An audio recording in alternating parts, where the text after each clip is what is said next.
Bonjour, bonsoir mesdames, mesdemoiselles et messieurs, tout dépend de l'heure à laquelle vous êtes en train de suivre cette émission et surtout Parlement du peuple. Voilà, vous qui nous suivez tout le temps à la radio communautaire des Kassai, vous le savez déjà très bien ce que nous faisons dans toutes ces deux émissions. Nous sommes précisément dans la ville de Kassai. Voilà, ce soir nous allons parler concernant la route nationale numéro 39. Vous êtes sans ignorer que déjà les images passent en illustration que vous êtes en train de voir. Vous êtes sans ignorer qu'il y a des grands problèmes que la population est en train de rencontrer. Nous avons voulu inviter M. Simplice Makano. Il est là. Bonsoir, bienvenue, M. Simplice Makano. Bonsoir, merci Junior Moland. Et surtout, merci d'avoir accepté notre invitation. C'est nous qui vous remercions. S'il faudra d'abord vous présenter largement qui est Simplice Makano. Voilà, je suis habitant de la ville de Kassaji, jeune. Je suis un agent de santé, je suis nutritionniste. En dehors de tout ça, je suis assistant au centre universitaire de Kassaji et certaines occupations privées. Mais en fait, dans cette émission, je viens me présenter comme un habitant de Kassaji et du territoire de Dilolo. Voilà. Nous parlons sur l'état actuel de la route numéro 39. Vous, en tant que jeune qui se trouve dans cette situation, que dites-vous? Ok, merci beaucoup pour ces sujets. Et surtout aussi l'émission est bilingue. Voilà, on peut parler aussi en swahili. C'est bon, merci beaucoup. Je pense que nous allons nous exprimer dans toutes les langues possibles pour permettre aux gens qui vont nous suivre de bien pouvoir capter l'essentiel du message. Voilà, parlant de la route nationale numéro 39, il faut signaler ici que Njia, il est une haïta nationale numéro 39, c'est cette route qui va de Dilolo jusqu'à Kolwezi et vers même Lubumbashi. Et nul n'ignore, je pense que ce n'est pas une information, c'est un sujet d'actualité pour le moment. Ce n'est vraiment pas une information parce que cette route éprouve de grands problèmes, la route a de grands problèmes, de sérieuses difficultés. Et ça fait que ces difficultés-là sont maintenant récurrentes. Hein? Donc, il n'y a Kila Mwaka. Nous savons très bien que Kila Mwaka, Mvula, il faut Bangaïke, Mvula, il faut Batesu. Et c'est le cas maintenant. Et nous avons peur de Mvula. Et vraiment, à l'allure où vont les choses, Njia, Itakachika, il n'y aura pas de passage. Voilà.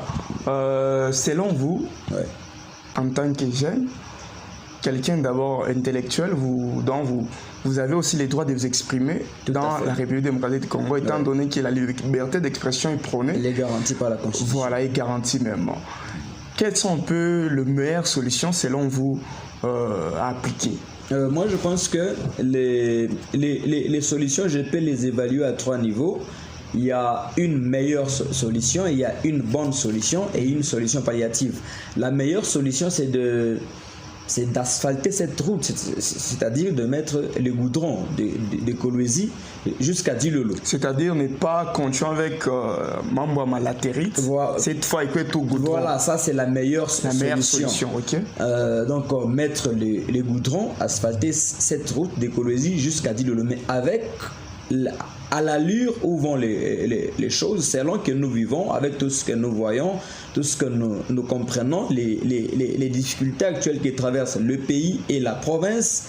Je crois que le goudron, pour le moment, c'est exactement la meilleure solution, mais c'est difficile. Okay. C'est difficile pourquoi? C'est difficile pour le moment parce que déjà, le temps file pour commencer les travaux de goudron. Mais maintenant, là, vous êtes sans ignorer que les problèmes de goudron, il y a eu des promesses et des promesses en rapport avec ça. On nous a promis.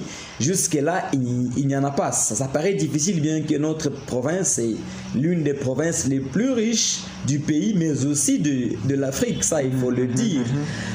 Ça, c'était la meilleure solution, c'est de mettre le goudron, asphalter cette route-là. Mais vu que ça paraît impossible, ça paraît difficile, je peux proposer la bonne solution, c'est d'utiliser le latérite. Okay.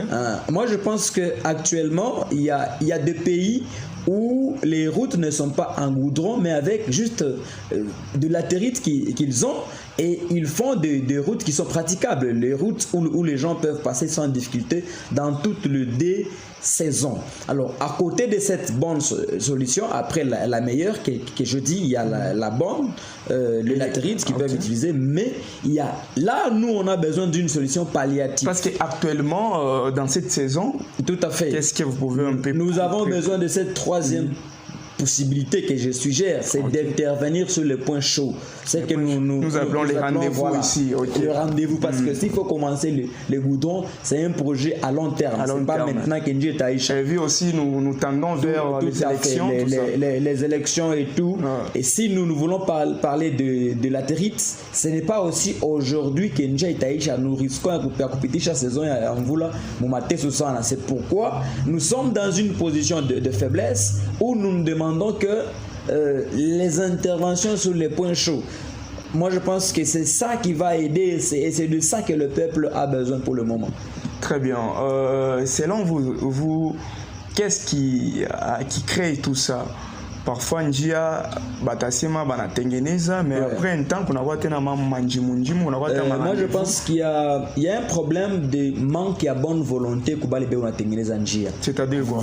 Vraiment balebe unatengeneza njia, je crois que ce sont des ingénieurs, des gens qui connaissent les normes d'une bonne route, c'est-à-dire les saignées, passages à mailles, les tangentes et tout. Alors, toutes ces personnes-là, au lieu de faire ce qu'ils doivent faire pour que njia ikawe mayata kama inakuya ishirudie munjia, ils le font mal. Mais de notre part aussi, le suivi doit être assuré, parce que quand on empathie à muntukaji et que tu ne suis pas, il n'y a pas de contrôle, il n'y a pas d'évaluation, il n'y a pas un bon suivi, il va faire qu'il est en appel parce que tu ne le contrôles pas. Makuta ni tout, ni à pays et tout. Tu peux prendre peut-être demain il y a eu un Français, c'est notre argent. Comme en Atengeneza, il faut le suivre, le contrôler. Le ministère des infrastructures est là pour ça. Il faut que Fanya il est contrôle. Est-ce que Banafanya bien? C'est-à-dire il faut suivi Kouyekosan. Il faut suivi Kouyekosan, suivi dans ce pays. C'est ça même qui fait que Bintu Biamingi, mon pays a bien dit que les décideurs peuvent décaisser l'argent, mais s'il n'y a pas de suivi, vous vous rendrez compte que les choses ne vont pas aller de l'avant. C'est quoi d'abord l'impact d'une route mon état a bien impact sur la vie sociale? Voilà, vraiment la route c'est l'un des piliers majeurs de développement d'une nation. Une nation sans route, moi je pense que c'est une nation qui n'est pas interconnectée entre elles, qui n'a pas de communication. Donc la voie routière, c'est une voie importante. Parmi les caractéristiques de pays développés, il y a les routes. Il y a les routes. Et moi je pense que pour une province aussi, une province qui se veut émergente, qui se veut développée, qui se veut pilote, doit avoir des bonnes routes. Comme tu as quoi dans Manjia Muzuri, nous sommes loin de dire que nous sommes une province qui émerge, une province qui se développe. Sur le plan social, cette communication, le marchandage, donc toutes ces choses-là, le trafic, il faut que les routes soient bonnes. Sans de bonnes routes, moi je pense que toutes ces choses seront pratiquement difficiles. C'est vraiment un frein parce que ma transaction à Itakwa Muzuri, il y a des gens qui doivent vendre, qui doivent acheter, qui doivent faire des affaires, des business, des entreprises. S'il n'y a pas de route, tout ça, ça va passer par où? Donc la route, c'est un déterminant majeur du développement d'une communauté.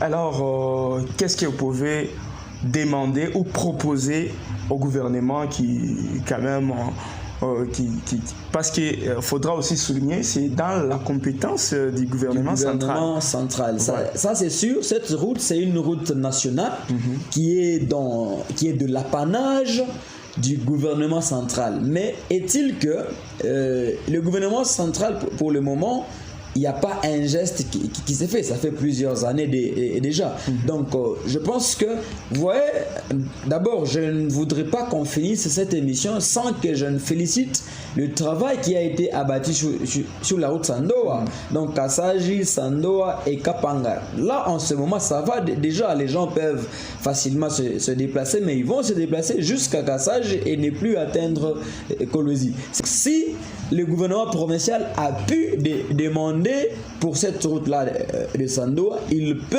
aussi demander pour l'autre route. Mais en attendant, si la demande n'est pas encore exaucée et que rien n'est encore fait, le gouvernement provincial peut procéder à la troisième solution que j'ai dit là, qui était palliative.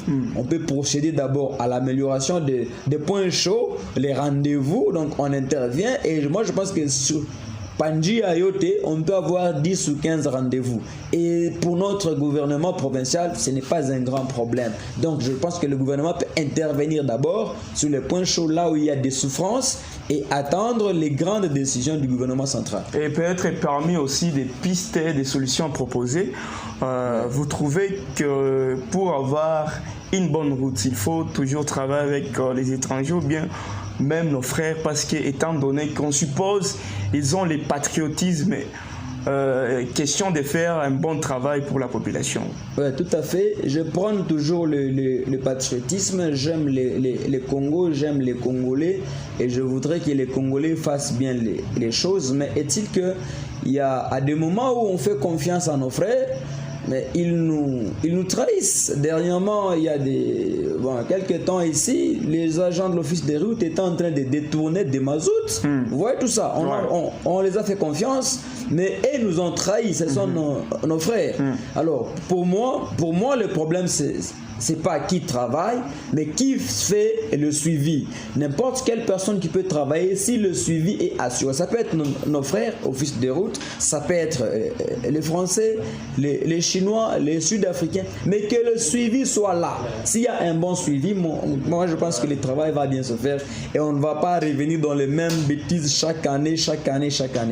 D'accord, nous sommes quasiment à la fin, mais c'est plus, il se pose aussi un problème qui est ennemi, mwingine zote ennemis wa kwanza ya mambo ya barabara inakuwa ni population. Ça c'est sûr aussi. Voilà, qu'est-ce que vous pouvez dire par là? Ouais, par là je peux dire que nous, peuple, nous avons le devoir de protéger nos patrimoines, nos infrastructures. Vous savez, il y a toujours une chose que nous disons, que les Congolais n'ont pas la culture d'entretien.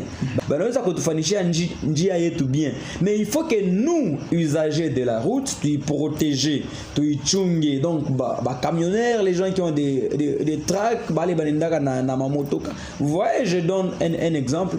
Mtu anaweza kuya ekonenda munjia na jama na motoka anazochimba pale. Anachimba ipe anacha njimu anenda. Ile njimu itabakia mama itengia, mwingine anakuwa anachimba jusqu'à ce que inakuwa ni rendez-vous. Donc shie batu tuko na devoir ya kuproteger njia. Et il y a aussi pour ma village ingine kunikalaka bale bantu banachimulaka manjimu parce que kama mamotoka inajama pale bo bananza kujisha mabintu abo. Tout à fait. Commerce pale inanza déjà. C'est une mauvaise volonté que nous déconseillons ici. Aina muzuri ni mambo mbaya sana, c'est pas bien, vraiment c'est pas bien. Il faut pas chercher makuta mumasansi ya mbaya, ce n'est même pas beaucoup. 5 000 francs, 10 000 francs, unaribisha njia ntubantu bajame que tu vends. Vraiment ce sont des comportements que la jeunesse doit décourager. Voilà un mot à la population et puis un mot au gouvernement, puis on se sépare. Voilà, en rapport avec la route, un mot à la population, c'est de dire à la population de continuer à demander, de continuer à faire des plaidoyers. Nous ne sommes pas seuls. Ça, c'est pas seulement le problème de la jeunesse, mais j'invite ici la société civile à faire de ça vraiment, parce que nous avons des bus de la société civile. Si cette route n'est pas bonne, ma bus il t'accoufa rapidement et on sera dans des problèmes. Donc, je veux ici dire que la société civile a une grande responsabilité. Il y a ma plaidoyer, en tout cas pour pour ça. Nous avons aussi des députés, il faudra aussi les souligner. Voilà, j'y arrive. Nous-mêmes, population, nous devons montrer ce besoin-là. Mais les autorités locales aussi doivent montrer ce besoin, doivent faire des plaidoyers, continuer à le faire. Alors, de la part du gouvernement, des députés, de tous ceux qui nous dirigent, j'invite ici les députés à Koudilolo, ceux qui ont été élus Koudilolo. Je pense que non seulement Dilolo, nous avons aussi voilà, tout à fait. Sandoa et Kapanga. Toutes ces personnes-là doivent s'élever comme un seul homme à Mambo et à India. Nous avons dit que Mambo et à India, c'est l'apanage du gouvernement central. Mais est-ce que pour Kinshasa, nous n'avons pas des députés qui peuvent demander? Nous en avons, donc ils peuvent demander. À la province, nous avons des députés. Donc nous les invitons ici. Njobile tulibachakuriaka. Hivi banakuwa kutengeneza mamasomo, mamai, kutengeneza, c'est vrai, c'est pas mal, mais ni kumapendo yabo. Mais c'est pas pour ça que nous les avons votés. Nous les avons votés njo ya kusema mambo ya manjia, en tout cas des problèmes de grande envergure. Aina hii banakuyaka, en tout cas merci beaucoup, je ne suis pas ingrat, ni mu bonne volonté yabo. Ni mu bonne volonté yabo muro muzuri banakuwa kufa. Mais je pense que Imambo ya hivi njia moto, c'est pour ça qu'ils sont là et ils doivent poser ce problème-là pour que l'exécutif voit comment planifier, comment mon budget, il kuyamo, on peut le faire, même s'il y a des imprévus toujours qui peuvent faire. Mais moi je pense que mon budget n'a pas choisi parce que c'est parmi les grands problèmes du Congo. Au gouvernement vraiment qu'il ne soit pas insensible. Ce n'est pas bien quand la population se plaint. Nous nous plaignons et les gouvernements paraissent insensible. C'est comme si comment on dit, c'est que ça nikuria kwa samaki attend ria machozi ya mamai. Ça ce n'est pas bien. Ils doivent être sensibles. Quand la population se plaint, le gouvernement doit être prêt à répondre aux cris d'alarme de la population. Moi je pense que c'est bien comme nous sommes dans la paix, nous réclamons dans la paix, nous réclamons bien. Il faut pas vouloir seulement mambo ya mafujo, oh ma marche, oh kupomona. Non, c'est que nous avons déjà construit ensemble qui préserve. C'est très important pour nous. Pendant que nous demandons dans la paix, en tout cas d'une manière honorifique, je pense que le gouvernement doit être sensible, comme je l'ai dit. Merci beaucoup. Merci d'avoir accepté notre invitation. Merci beaucoup, c'est nous qui vous remercions. Mesdames, Mesdemoiselles et Messieurs, c'est par ici nous mettons un terme à notre grande émission Parlement du peuple qui est sur notre page officielle Honorable Junior Mlame. Merci à toute la grande équipe qui nous a accompagnés, dont je cite Diamoboulou, Adama, Jules qui nous a aussi accompagnés. Merci à Jérémy Coiffure, Daniel Mutombo qui ont accepté aussi de porter leur soutien. Merci aussi à manager Alain Mangen, Françoise Zagabé.